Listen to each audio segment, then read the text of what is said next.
for an evening filled with paranormal, special guests, interviews, haunting stories, creatures of the unknown, and tales that will chill you to the bone. Brought to you by the UPRN Network and Pittsburgh Paranormal Society. Take a walk into the night with Shawn Kelly.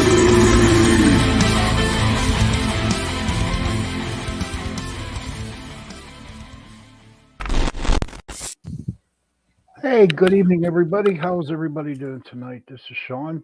I got my producer, Joe Montaldo, here with me, and we're just going to sit around and talk. Nope, I guess I'm on my own. That's okay. So how's everybody today? I hope they're doing okay. You know, this is January, and we just got hit with a lot of snow. All right, but that's normal for up here in Pennsylvania, and Pittsburgh, and the surrounding northeastern part of the world. But hey, Joe, again. Wait, I got a question. You have a question, all right? Why do you people live where it snows? Now, look, I'm going to come down New Orleans, dude, and see what I can do about it. So there's a place in our country, people, real quick, because I got to let Shawn have a show back. There's two places actually in our country. You don't want to live in the heartland because it's Tornado Valley. You don't want to live in Deep South because it's Hurricane Valley. But there's a section over a little bit over from Tennessee all the way over to about Virginia, down in between. There's no tornadoes. There's no hurricanes. There's no nothing. There ain't even a lot of snow. You just chill. Maybe I shouldn't have said that. Everybody's going to move there. But I'm telling you, there's a place out west like that. But not on the coast. On the west coast, it's shake and bake out there. Right. And up north, it's freezing. You know what's off. And down here, it's dodged the hurricanes. And yeah. Indeed. It's cool. And right now, it's Mardi Gras. Yeah, that's until March 1st, people. Don't come down. We don't want no tourists. Stay your ass at wherever you belong. No, we don't want no stinking tourists. No, I'm just kidding. Anyway, let me let you. In fact, you're gonna be just hijacking shit. That's all right, brother. That was my producer, Joe. He's the coolest dude in the world, man. But yeah, we have a lot of snow up here, and I have noticed that the attitudes of people, you know, especially when around this time of the year, it's just that a lot of people get, you know, moody and angry and not too happy. None smile. They'd rather fight. And that's not cool because being an empath, I hear what other people are feeling and I feel it. And you know, it drives me so crazy that I want to get angry back. But I know if I do get angry, then I'm not a good person. I am not a good person at all. And I mean, and with all the COVID going on, with everything being stuck in your house for the longest time, you know, it just really bothers me. You know, I miss the times where I could just go out and to sit down and talk to people and go out to a restaurant, have a cup of coffee, you know, go camp and do something. But no, it just, you have to watch what you got to do. And it's ridiculous, you know, and a lot of people are on edge and I see it and I feel it. And then people come up with these wild stories and these wild videos and stuff like that. And it's just like, I don't understand.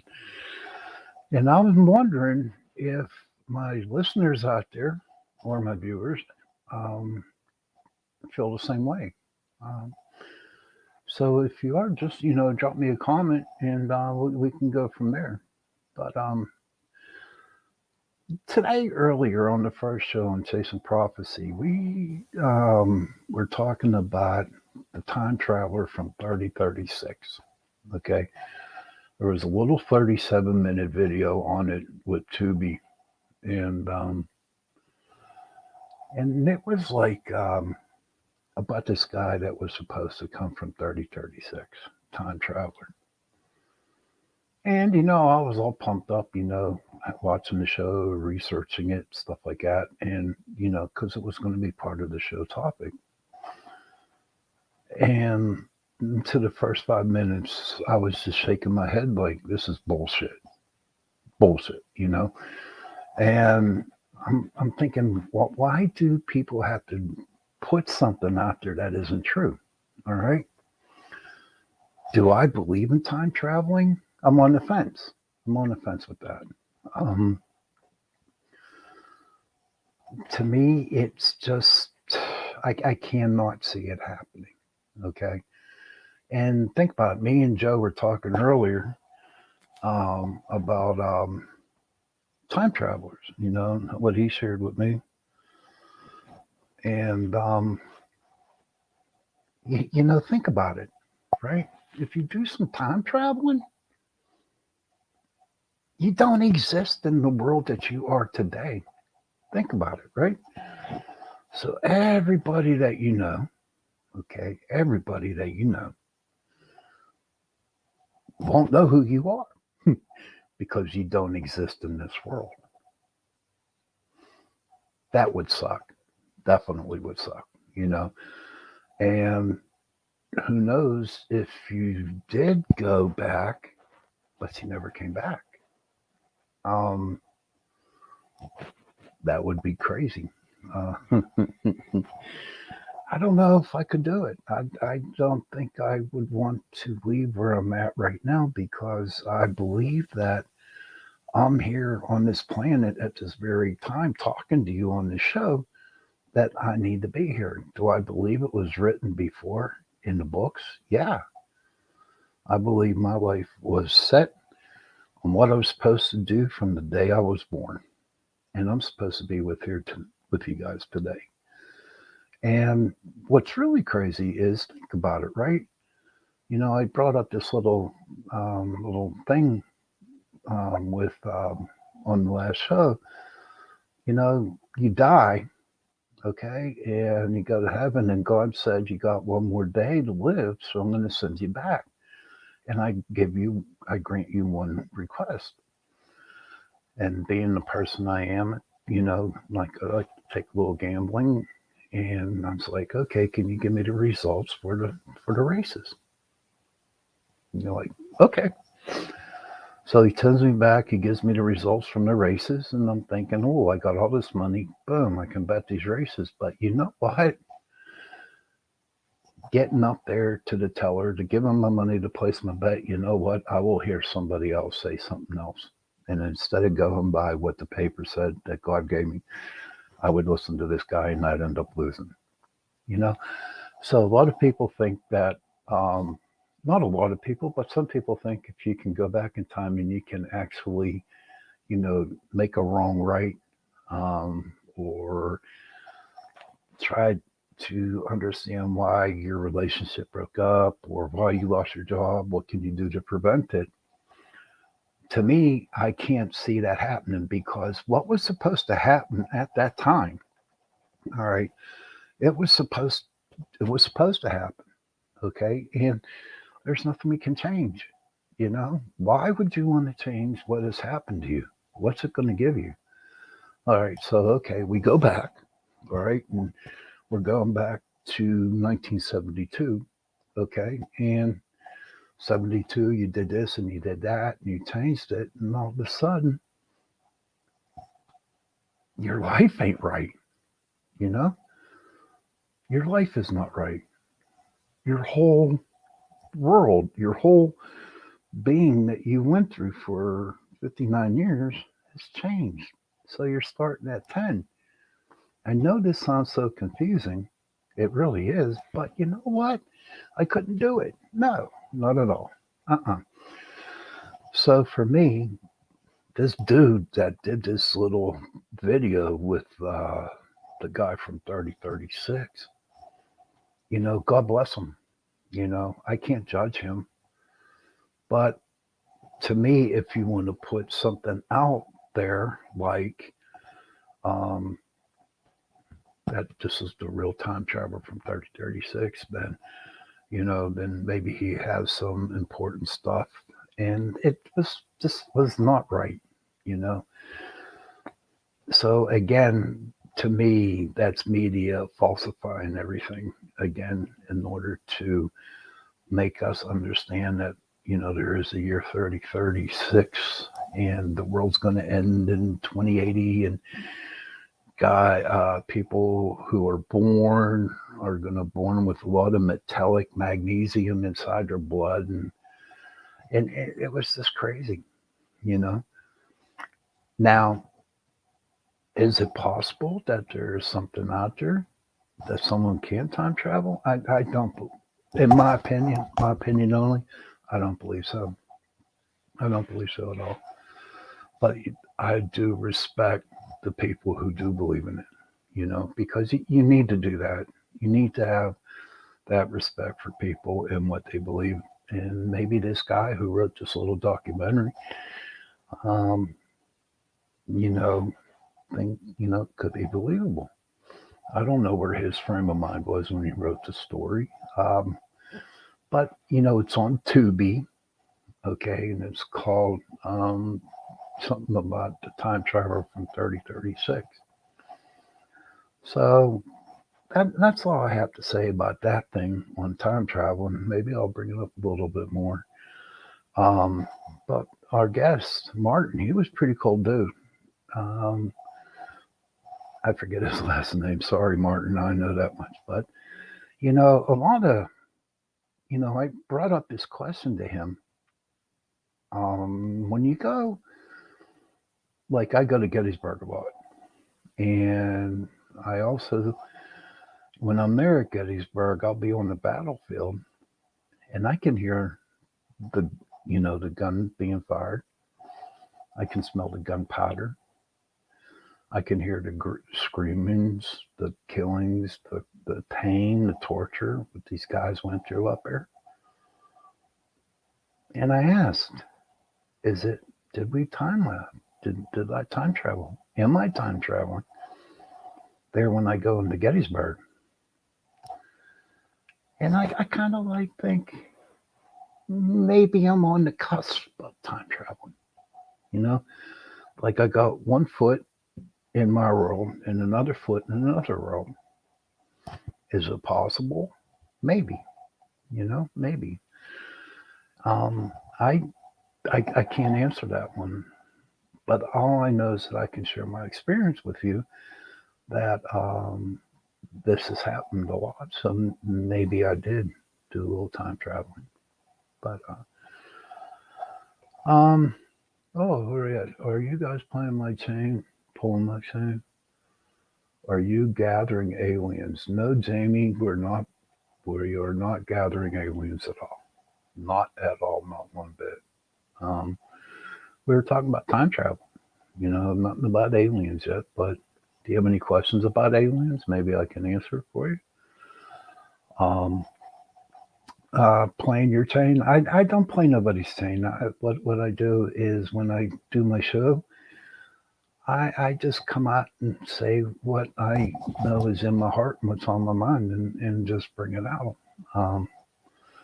Do I believe that there are aliens? Yeah, I do believe there are. Do I believe in alien ships or UFOs or UAPs, whatever the hell you want to call them? Yeah, right?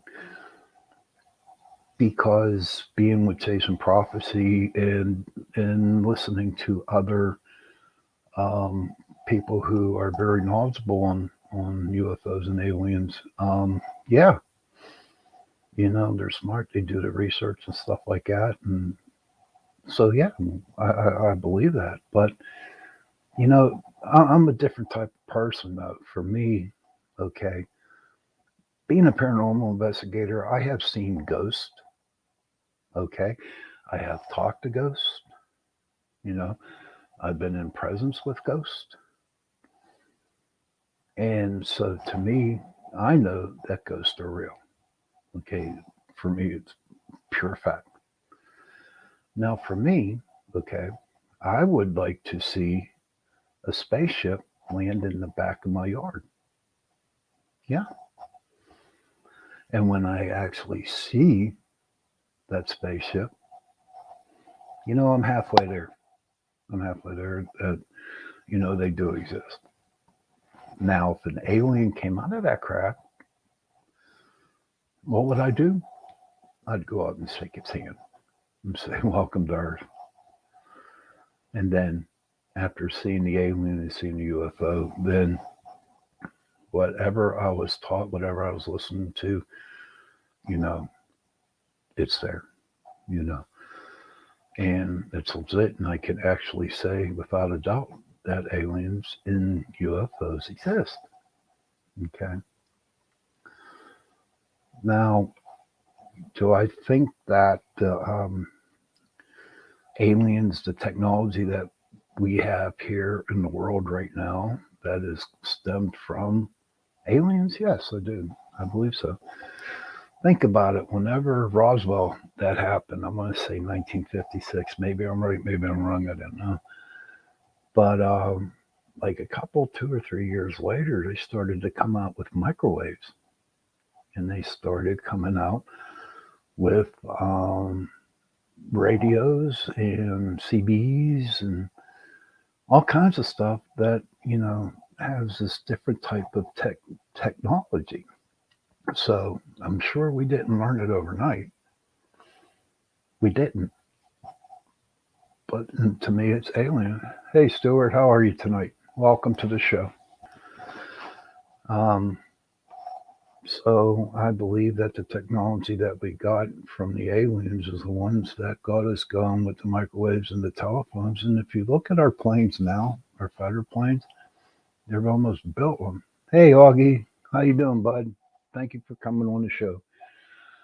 So with the airplanes and stuff like that, yeah, it's alien technology, absolutely, without no doubt.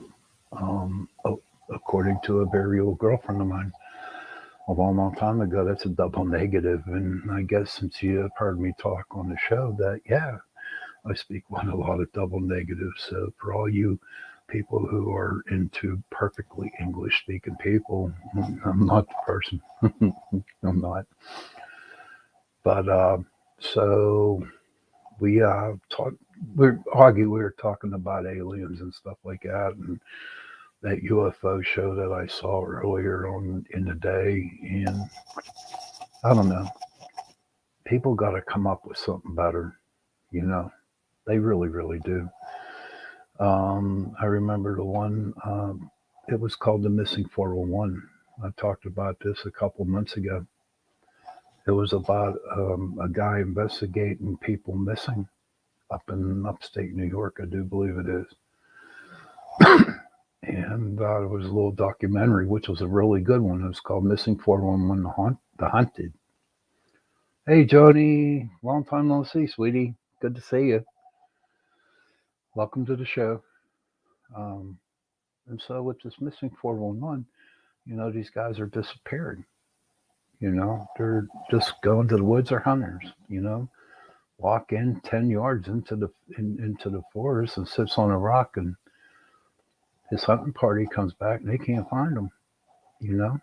So question is, did he go through a portal? Was he abducted by aliens? Nobody knows. Nobody knows at all. And then I think it was like a month or two later, there was a guy that was on his farm. What he did, he disappeared. He was on his farm. So are the aliens coming down and abducting us? Or why are they abducting just these men? Okay. Why in a certain area out there in the United States? I want to say it's around New Mexico and Nevada, and up around that area where a lot of people have been missing, and they are like professional hunters, who are, know how to hunt and are very good at hunting, and they know what they're doing, and all of a sudden they disappear. And a couple months later, they come up. Sometimes they never show up, but sometimes their clothes and their gun are put in a specific place. Is it alien? Could be. It could be. But we will never know. We will never know until, I guess, when we die and we actually talk to the person, that this experienced. when we see them up, out there in spirit world. So we'll figure it out. So, did they abduct old people? Okay, maybe. For what? I don't know. I'm getting close to 60 years old. Yeah, I'm an old fart. But, who knows what's going to happen? Maybe I will. Maybe I won't. But you know what? That's for me to, to find out down the road. But also, with this missing 411, with these people missing, I did a little research on it. And there was a lot of UFO activity going on out there at the time. So maybe they did walk into a portal, and maybe and they were snatched up. And speaking of portals, again, like I mentioned all the time, that I believe that Bigfoot and UFOs coexist. Because think about it, right? You go see these shows on TV, and they pack something up in their infrared cameras, and they see this big hairy ape, and all of a sudden he disappears. Where does he go? I mean, you go down chasing after him and nowhere to be found. You might find their footsteps, their feet marks or broken branches or stuff like that, but they're not around. And where I'm at with that. Do they coexist with each other? Same way with the Thunderbirds, same way with the Wolfman, all the other cryptids that are out there. The cryptids, they fascinate me a lot. I read up on the stories, and I want to get more involved with that for myself. Okay, paranormal hunting is mine. Ghost hunting is my cup of tea. Okay, but being on the show Chasing Prophecy, I have learned a lot about other things that are paranormal. So our radio station that I'm on, UPRN 105.3 New Orleans. New Orleans is fascinating. All the vampires and all the crazy stuff that happens on down there, all the ghost stories. I want to go. I want to experience and actually sit down and have an interview with a vampire. That's funny. But maybe I will someday. Maybe I'll go down and visit Joe, my producer, and then we can go out to the swamps and maybe grab some alligators, or probably, we'll fight some gators. I want to fight a gator. Why not? Life is short. Go out and have fun, do what you want to do. But from listening to the stories that I've heard from Joe, there's a cemetery out there in the swamp, and I forget the name of it. But you know what? That would be pretty interesting to go to. Is there anybody that is listening to the show right now that have any questions? Joni, do you have any questions for me? Augie, do you have any?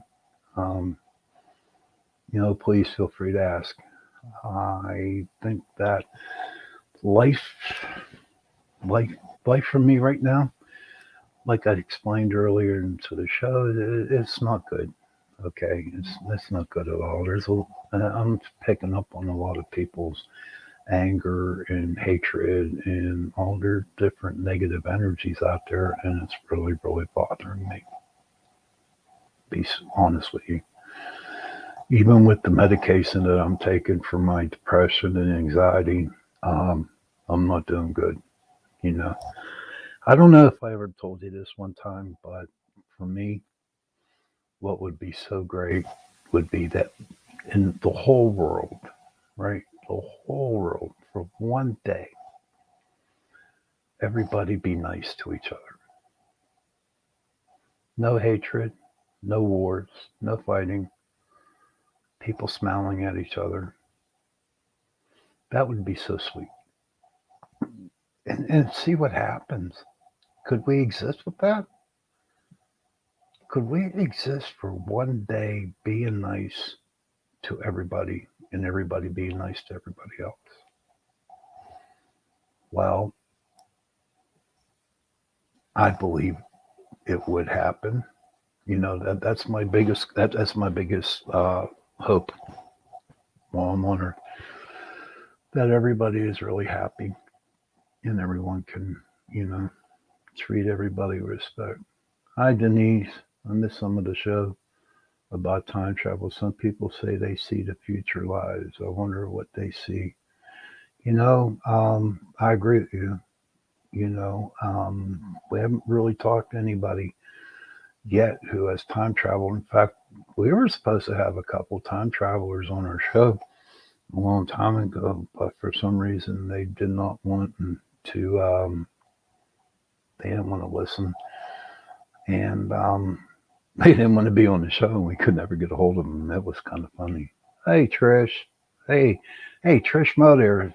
Hey, Trish. She's our co-host on Chasing Prophecy. How you know, she's coming up with her own show. Starting Monday nights, 9 p.m. on the UPRN radio, 105.3. And I'm telling you what, honest to Pete, she's going to have a good show because she's very smart. She's very intelligent. And Trish, what's the name of your show again? If you want to put it up in the comments down there. But Denise, back to your thing about what people would see. I don't know. I'm gonna have to listen to see what that thing on motivational videos. Okay, Trish's show on Monday nights, UPRN 105.3 New Orleans, is called The Missing Piece. And I'm telling you what, it's going to be a great show. I've known Trish for a while now, and I've worked with her on Chasing Prophecy, and very interesting. She has a lot of good things to say, lots of good things to say, and it's going to be interesting. I'm really looking forward to listening to our show. So, Trish, good luck to you. Thank you for being on my show. Thank you very much. So, who knows what? But back to where I was talking before about everyone being nice to everybody. It would be great. It would be great, but in reality, it never happened. Ah, you're welcome, Trish. You're welcome. Maybe I'll get you on here and we can talk about your show, 1 week, a week down the road, something, 2 weeks, whatever, and set something up. But it would be nice, I tried to go out and give somebody a smile or, come up and say, hey, your hair looks good. Tried to make them smile, try to make them feel good. But you know what? What's crazy about that is that with all the people around before they come to me, okay, before I give them that compliment, they've dealt with 20, 30 other people who treated them like crap. So when I give them that compliment, they're just like, oh, well. And it's like, no, I'm trying, I'm trying to make you happy.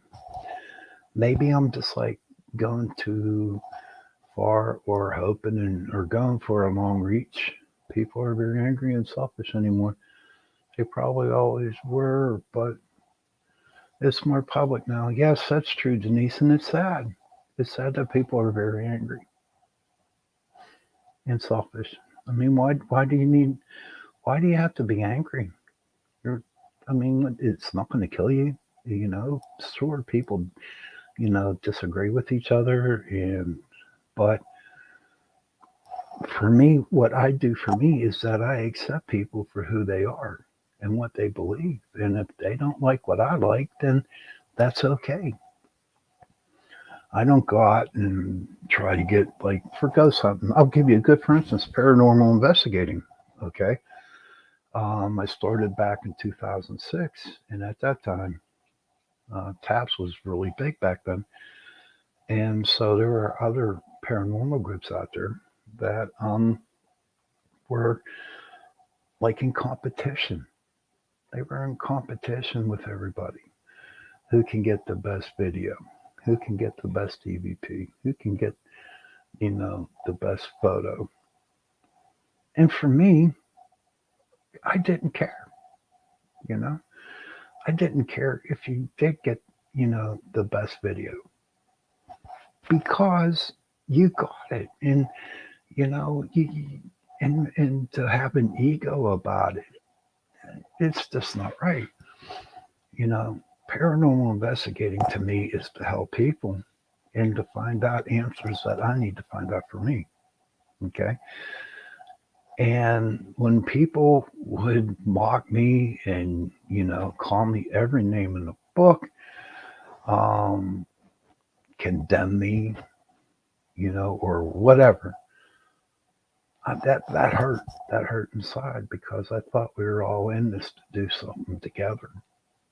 You know, I thought everybody would get into the paranormal unity. Yeah, I wanted it back then. And I mean, I've had over 100 people in my group all through the years, and a lot of them went off and they started their own groups. Okay. Some succeeded, some didn't. But you know what? If they needed help, I was there to help them. Okay. If they needed help. Or another paranormal group, would want to, hey, Shawn, what would you do in this situation? What equipment would you use in that situation? And, and then I'd tell them, and, and I'd give them, but they didn't want to hear it because they're the best, they want to be the best paranormal group. My group is good. Okay. My group is very, very, very good. All right. And we're well respected.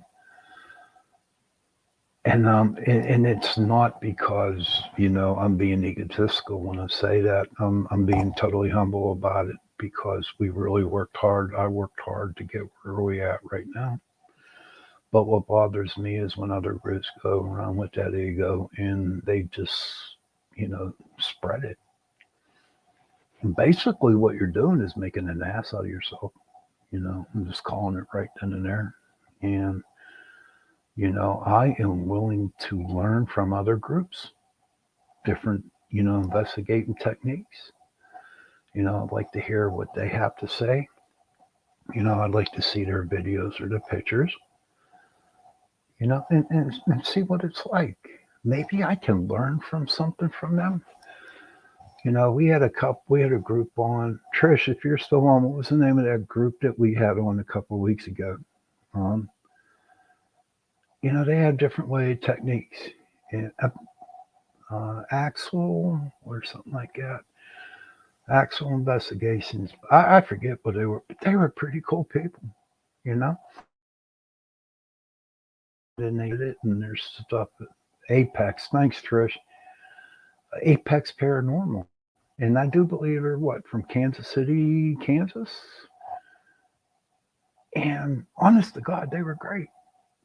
I talked to them. We talked to them, and they told us what they did and how they do it. They're shooting a film, 4 or 5. Thanks. Yeah, that's what I thought. Kansas City. I always thought Kansas City was in Missouri. I don't know why. Maybe there is a Kansas City, Missouri. I don't know. But all I know is that they filmed all their, investigations. In fact, Trish had the opportunity to go on an investigation with them one time, and she really, really enjoyed it. But you know what? They did it because they enjoyed to do that. They didn't sound snobbish on the show. They were fun to talk to. They're going to be on Amazon TV, I do believe, in a couple of weeks. They filmed like 4 or 5 different investigations that they did, and they're definitely putting it on Amazon. So it's going to be on Amazon Prime. So if you're like scrolling through Amazon and you come up, look for Apex Paranormal, and you can see your shows. Um, what do you got there, Denise? He said, I think people on shows are pressured to get extreme results, but it should be a community because the field needs cooperation. You hit the nail right on the button there, buddy. You know, um, I did do one TV show. Um, it was what the hell was that girl on Friday night? I forget, but they had a second show with Beyond something, and I was on there. And you know what was crazy about that? I worked for a producer. I was working with a producer from Hollywood, California, and they came from California to shoot the show. And I couldn't do what I had to do. You know, I it was like, thanks. You'll like them, Denise. They're really cool people. But back to the show that I was on, I had to do everything the producer told me to do. I couldn't actually tell the people what I felt and what I saw and what the ghost was and how the ghost, you know, what happened in the house. I had to listen to the story that was given to the producer, and I just had to just show up, and it really bothered me, you know. TV. What blew me away by TV paranormal shows is that they, they have to find something, you know. I don't know if you, I don't know if you remember, Denise, when I had Raw Fear. It was a 13, series, 13 shows on WPM line, Pennsylvania, and there was a couple times that we investigated a place and we filmed it, and we did not get no reaction. Um, we didn't get no evidence, you know. And you know what? That's the way I wanted it to be happen. I wanted that to happen like that. Okay, to show people, okay, that not all paranormal investigations are you going to find something. You know, they were real paranormal investigations that we filmed and edited and put it on TV. You know, thanks, Denise. Like she said, I do. I liked how you did that show. Thank you. And I want to start doing it again. Denise, in the future, I want to come up to where I could do a 2 hour show. You know, get 4 people and start, just do a 2 hour special, find somewhere in Pittsburgh to find, or maybe West Virginia or Ohio, and go to it and film it and put it on TV. So hopefully, that will happen again. But yeah, it was real investigating, real investigations. It wasn't, the trash that you see out on the TV shows. Now, granted, okay, there are some shows out there that caught some good evidence, you know. Um, I tell you what, one show I really enjoyed was the Holzer Files. That was a good show, but they only had like 2 seasons. They never came back with any more, which I was a little disappointed in because I really enjoyed it. And they come up with some very good evidence on their cameras and stuff like that. Another thing that really bothers me about the paranormal shows that you see on TV is that they find the scariest person in the group, and they send them to the most scariest spot in the house or the area, and they put them down there by themselves. And sure, if they're, why would you want to do that to somebody? I mean, what to give them, to watch some guy sit in the cellar and get scared by looking at his own shadow, and they think it's funny, but it really isn't. It it really isn't funny. It's just to get ratings, and that's what it's all about. So that's where my thing comes on with paranormal shows in relation to how people aren't nice to each other. And maybe someday, it will happen that I can get my show back on. Oh, would that be so cool if I could get my 2-hour show back on the main channel? Maybe by working this people. Send Jason down there.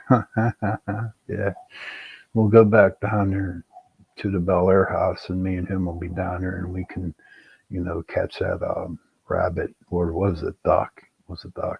That's a long story, but that's for another show. Upcoming investigations for us. I'm gonna have to look it up for what the name of that place was called. So we were. I called this one place down in Glanville. Please excuse me while I look this up. Okay, hold on. Okay, where are we at? Buxton. Hold on. Oh my goodness gracious. Okay, we are going to the historic Buxton Inn in Ohio. Okay, and I was on Facebook scrolling, and I saw this up on my page, on my newsfeed, I guess if you want to say it, and it looked pretty interesting. So I sent them a email saying that we'd like to come down and investigate it. And they got back to me, and I was surprised that they got back to me because I didn't really think, they were interested in it. But I talked to the person lady who owns the place, and we struck a deal with them, which I'm really, really excited about. We're going to, it's an inn, it's a haunted inn, and there are rooms there that people rent out to spend the night there. And what they're holding is the people who are staying there, they're given like an investigation of the house or the inn and the different rooms and PPS. We're going to be helping them out by sending them, to bring them along our investigation, show them how it does. And I think it's going to be very, very interesting. And we're going to actually be down there 3 times this year, once a month. This month coming up, January 29th, we're going to be there. February 19th, then March 26th. And I'm really excited about that because not only does it give us the opportunity to go to a different place out of state to investigate, but it gets us to meet more people who are interested in the paranormal, For me, I'm really, really excited about that. And so is the group. But a long time ago, back in 2006, when I started, I had the opportunity to take the group to Nemacolin Castle and do an investigation. Now that place is freaky haunted. Okay. And if I have to give them a donation so we can get in there for one night, it would be worth it because we got a lot of great evidence. And I remember the one evidence that we got the most, and I don't even know where the video, it was so long ago, but we were sitting in a little girl's room, okay, and there was a rocking chair, a rocking horse, and we're sitting here, and all of a sudden, the rocking horse starts moving by itself. And this is a true story. This is true. It started to rock by itself, like somebody was on it, rocking back and forth, like I do in this chair. Hope I don't make y'all seasick. But a guy came up and he says, "Can you make that go faster?" And all of a sudden, the horse just started going and going and going and going and going. And it was crazy. It was really, really crazy. We got a lot of decent evidence out of that place. So hopefully this year I can, talk to them and get into Nemacolin. We also, back in September this year, we're going to be going to the Hinsdale House up in New York. And that's another famous haunting place, that people go and investigate. And I'm looking forward to that trip. I don't know if I'm going to make it out there this year, but next year, not this year, but next year, hopefully I can get out to Kansas and do the Sally House and we'll bring Trish along because she's been there, and then we'll go and investigate out there. So I'm getting close to retirement age, and I'm looking forward to buying an RV or a truck with a little RV on the back of it, and just travel and investigate. You know, yeah, good girl. Yeah, yes, I will be out there in Kansas one day. The next couple of years, I'll be there. And believe it or not, I also want to see tornadoes too. I don't know why. I'm just a tornado freak. That'd be so cool to see one. But no, I'm due to retire, and I want to travel and go investigate. I'm going to go to places that I couldn't go because of working all this time. Also I have another hobby that I do gold prospecting, and what's really cool is there was a couple of times where I would prospect gold in the daytime, and then I would come back and prospect ghosts at night. It was cool. Didn't he? Okay. Okay. Hey, one last kind. Did you have more private haunted house calls with people stuck at home during COVID? No, we didn't, Denise. In fact, not too many at all. Um, I guess it was because of the COVID, people catching the COVID and stuff. No, we really didn't do too many. I think for that whole year, we did about maybe four or five. Um, not too many. But without the COVID going on, you know, we did a lot of houses, a lot of houses. Um, and last year was kind of bummer because I do a lot of speaking engagements, and I couldn't do any last year because of the COVID, because all the libraries were down. And now that they're opened up again, hopefully, I can, I hate to say it, but get on the circuit again. But I call it a circuit when I speak, and I just like getting the word out to people that, they exist. There's a lot of other places, the Italian club down in Charleroi. That was a really very, very haunted place. And it was really crazy because we were upstairs and they had like a dance hall. All right. And it was an old club. And what we did was we played music from the 40s on our phone.